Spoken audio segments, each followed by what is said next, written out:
Salut, c'est Anouk et bienvenue dans la chambre froide.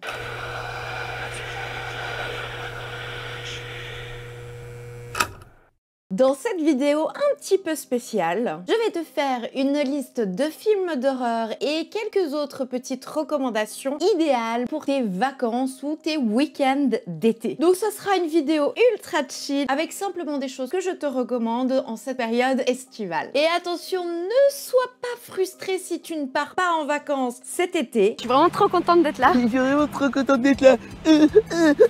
Car tous ces films, évidemment, te prouvera que tu as meilleur temps de rester chez toi. Mais évidemment, n'hésite pas à mettre en commentaire ce que tu nous conseilles et recommandes pour cet été. Bon, comme tu l'as vu, j'ai mis mon t-shirt spécial été. Donc du coup, on est parti pour cette vidéo Summer Vibes. Et si cet été tu pars en road trip, je te conseille le film Touriste de Ben Wheatley, sorti en 2012, et c'est un film qui nous vient du Royaume-Uni. Et bien dans ce film très cool, trash et marrant, on suit un jeune couple qui sillonne les campagnes anglaises à bord d'une caravane. Et ils se découvrent une passion commune qui les amuse et les rapproche. Tu penses bien que cette nouvelle passion, ce n'est pas du tricot, et que je te souhaite de tout cœur de ne jamais les croiser sur la route de ton road trip cet été.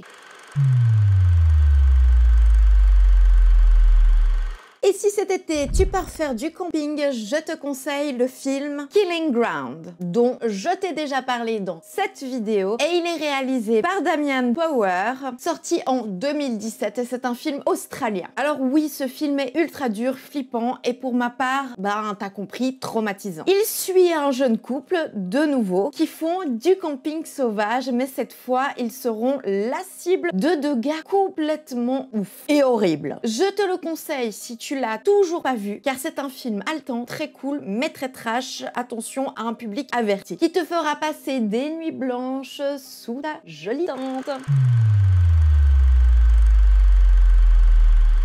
Et si tu pars à la mer, je te conseille le film Instinct de survie de Jaume Colette Serra, sorti en 2016, et c'est un film qui nous vient des États-Unis. Alors non, c'est pas le meilleur film de requin qu'il soit, et c'est pas non plus le film de l'année, je le conçois. Là, tu suis Nancy qui a la merveilleuse idée de faire du surf sur une plage complètement déserte. Elle se retrouve sur un rocher bloqué avec un gros requin qui lui tourne autour. Perso, je le trouve quand même très cool, ce film est vraiment divertissant. Et c'est le genre de film où t'as de la facilité à te projeter, à te dire mais qu'est-ce que j'aurais fait si j'étais dans la même situation. Donc parfait avant de partir à la mer pour la voir dans ton coin de la tête quand tu vas te baigner à la mer cet été.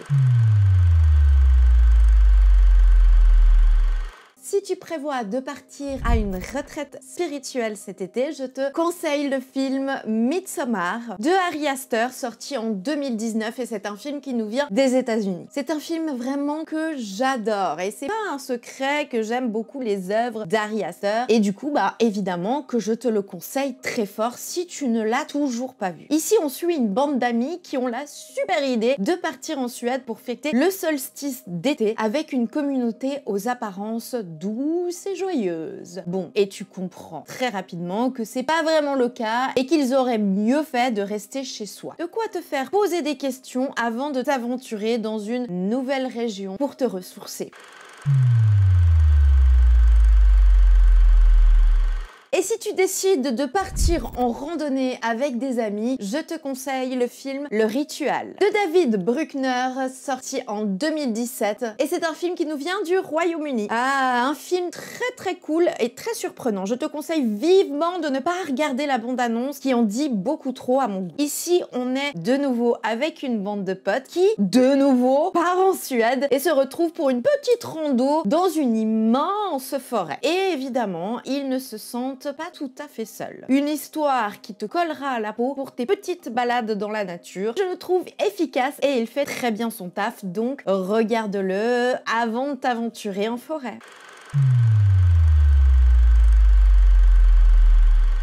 si tu prévois un petit week-end dans un Airbnb avec des amis, je te propose de Rental, de Dave Franco, sorti en 2020, et c'est un film qui nous vient des États-Unis. Bon, on est clairement pas sur un grand chef-d'œuvre, mais franchement, il est bien foutu et surtout, il marque par son histoire malsaine, ce qui est déjà vraiment pas mal. Dans ce film, on est avec deux couples qui se retrouvent pour passer quelques jours ensemble dans un très joli Airbnb. Les choses vont évidemment déraper. Par contre, ce film restera pour sûr avec toi la prochaine fois que tu loueras une maison ou un appartement en vacances. Franchement, il a de quoi te rendre vraiment parano.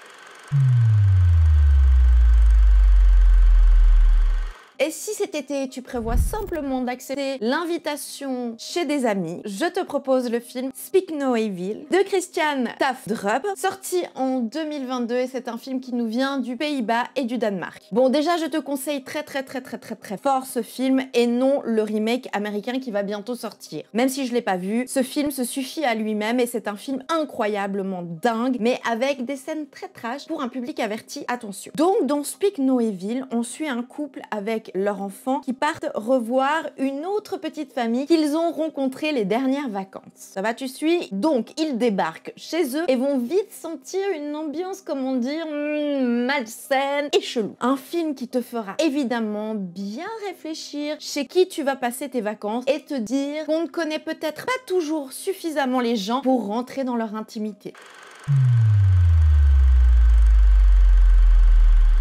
Et pour finir, si tu vas à la campagne pour te ressourcer, je te conseille de regarder le film Gerald's Game de Mike Flanagan, sorti en 2017, et c'est un film qui nous vient des États-Unis. Bon, déjà ce film a été un vrai trauma. Il m'a vraiment foutu les boules et malgré que ça fasse déjà pas mal d'années que je l'ai vu, j'y pense encore très souvent. Une adaptation d'un livre de Stephen King et là, on est avec un couple bien installé qui décide de se prendre quelques jours pour se ressourcer à la campagne dans leur petite maison secondaire. Mais après un jeu sexy, tu vois ce que je veux dire, pour pimenter leur couple, les événements dérapent. Et bon, je vais pas plus t'en dire, car si tu ne l'as pas vu et que tu connais pas l'histoire, il faut que tu te lances sans en savoir plus. Surtout regarde-le avant de partir avec ton amoureux ou ton amoureuse pour un petit séjour à deux. De quoi te donner des sueurs froides pendant ces longues nuits d'été. Voilà, c'est tout pour cette liste de films, mais j'avais aussi envie de te donner quelques autres idées pour te divertir cet été. Donc ici, je te conseille pour la première fois sur cette chaîne un livre, La Sans Visage de Louise May. Et ici, on part dans une colonie de vacances sportive avec des pré-ados. Et parmi les enfants, l'une d'elles, malheureusement, se fait clairement harceler par un petit groupe.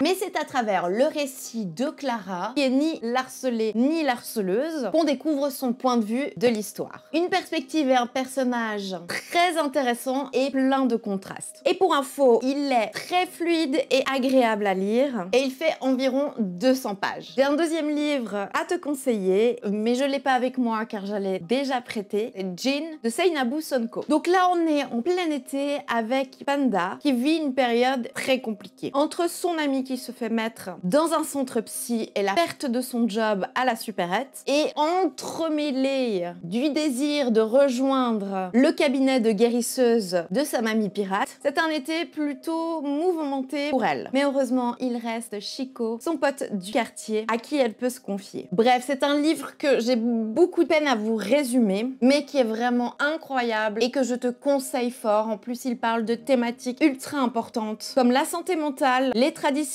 la construction de soi-même et de celle avec les autres, l'identité, enfin bref. Tout un programme dans un livre ultra cool et divertissant que t'as bien compris, je te conseille fort. Pour info, il a un style bien particulier d'écriture mais pas compliqué à lire et il fait 180 pages. Voilà, je vais m'arrêter là pour les recommandations livres. Si tu en veux plus, je te conseille très fortement d'aller voir sur la chaîne de Jody des livres de la crypte. Je pense que tu la connais déjà, elle sera de bien meilleurs conseils que moi. Voilà, c'est tout pour cette vidéo spéciale été. J'espère qu'elle t'a plu. Si c'est le cas, évidemment, tu connais l'histoire. Tu peux la liker, la commenter avec ce que tu nous conseilles de regarder, de lire cet été. Sinon, on se retrouve comme d'hab dimanche prochain à 18 h pour une vidéo spéciale FAQ et bien sûr sur toutes ces plateformes. Mais surtout, n'oublie jamais de te méfier de qui tu prends en autostop. Ciao!